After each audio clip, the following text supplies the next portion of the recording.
ఈరోజు టీచర్ల వృత్తిని ఎన్నుకోవడం అంటే సామాజిక బాధ్యతను మీరు తీసుకుంటున్నట్టుగా ఈ సామాజిక బాధ్యత ఈ సమాజాన్ని నిర్మించి వందలాది బిడ్డలు ఎవరైతే తెలంగాణ కోసం ఆత్మ బలిదానాలు చేసుకున్నారో వాళ్ళ ఆశయాలను మనం గుర్తు చేసుకోవాలి, స్మరించుకోవాలి.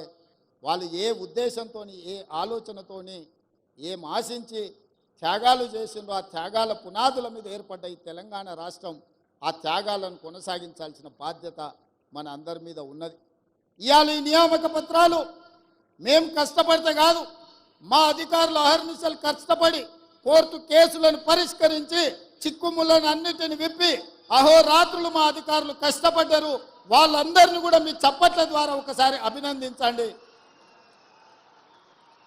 ఇవాళ ఇక్కడ ఏ తప్పిదం లేకుండా, ఎవరికి నష్టం జరగకుండా మీ ఉద్యోగ నియామకాల పత్రాలు ఈరోజు మీ చేతికి ఇస్తున్నామంటే మా అధికారుల కృషి కూడా ఉన్నది. యథా రాజా తదా ప్రజ అన్నారు.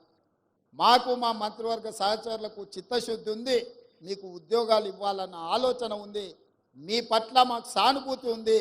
మిమ్మల్ని మేము మా కుటుంబ సభ్యులుగా ఈరోజు ఎల్పీ స్టేడియం మీ ఇంటికి, ప్రతి వాళ్ళ ఇంటికి మేము పంపించవచ్చు నియామక పత్రం. కానీ మీ కళ్ళల్లో ఆనందాన్ని ప్రత్యక్షంగా చూసే అవకాశం మాకు రాదు. మీ కళ్ళల్లో ఆనందం చూడాలి, మీ కుటుంబ సభ్యులు సంతోషపడాలి. రాష్ట్రంలో ఉన్న 4 కోట్ల మంది మీ సంతోషంలో భాగస్వాములను చేయడానికే ఈ ఎల్పీ స్టేడియంలో అందరి సమక్షంలో ఈ కార్యక్రమాన్ని చేపట్టినాం. ఇది నిరుద్యోగ యువకులకు స్ఫూర్తిని ఇవ్వాలి, ఆత్మహత్యలు చేసుకుంటున్న నిరుద్యోగ యువకులకు ఒక భరోసాని ఇవ్వాలి. మా ప్రభుత్వం వచ్చింది, మా ఉద్యోగాలు వస్తాయనే ఒక నమ్మకాన్ని కల్పించడానికి ఈ కార్యక్రమాన్ని మేము చేపట్టినాం. ఈ కార్యక్రమం ప్రచారం కోసం కాదు, ఈ కార్యక్రమం లక్షలాది మంది నిరుద్యోగ యువకులకు విశ్వాసాన్ని, నమ్మకాన్ని కలిగించడానికి ఈ కార్యక్రమాన్ని మేము తీసుకున్నాము. మిత్రులారా, భవిష్యత్తులో కూడా తెలంగాణ పబ్లిక్ సర్వీస్ కమిషన్ కంప్లీట్గా ప్రక్షాళన చేసినాం.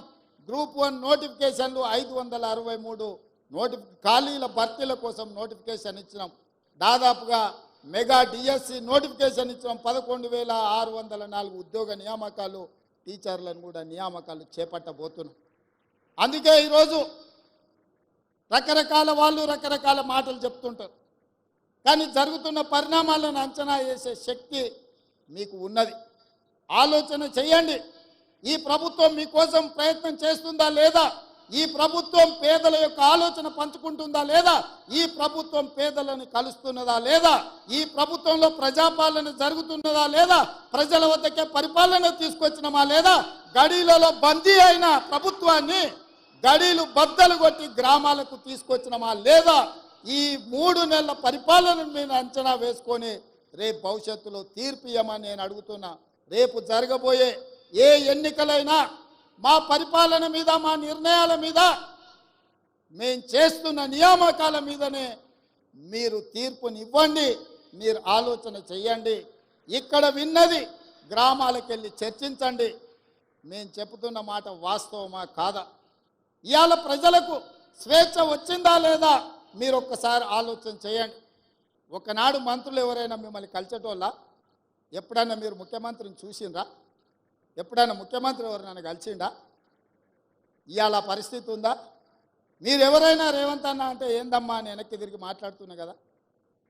మీ అభిమానంతోనే కదా ఇక్కడ ఉన్నది. ఈ అవకాశం మీరు ఇచ్చిందే కదా, మా తాతనో ముత్తాతనో ఇచ్చింది కాదు కదా, మా తాతలు ఇచ్చిన ఆస్తి కాదు కదా ఇది. అందుకే ఈరోజు మా ప్రభుత్వం, మా మంత్రివర్గ సహచరులు పేదలకు అండగా నిలబడాలన్న ఆలోచనతో నిరంతరం మేము పనిచేస్తున్నాము. ఇంకా చెయ్యాలన్న ఆలోచన మాకుంది.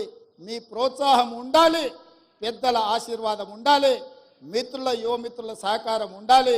35 సంవత్సరాలు రాబోయే కాలంలో ఈ దేశ సంపదను తీర్చిదిద్దే అవకాశం మీ చేతుల్లో ఉంది. ఒక మంచి సంపదను సృష్టించండి. ఇవాళ చాలా దగ్గరలో చూస్తున్నాం, యువత డ్రగ్స్ వైపు, గంజాయి వైపు, వ్యసనాల వైపు పోతున్నారు.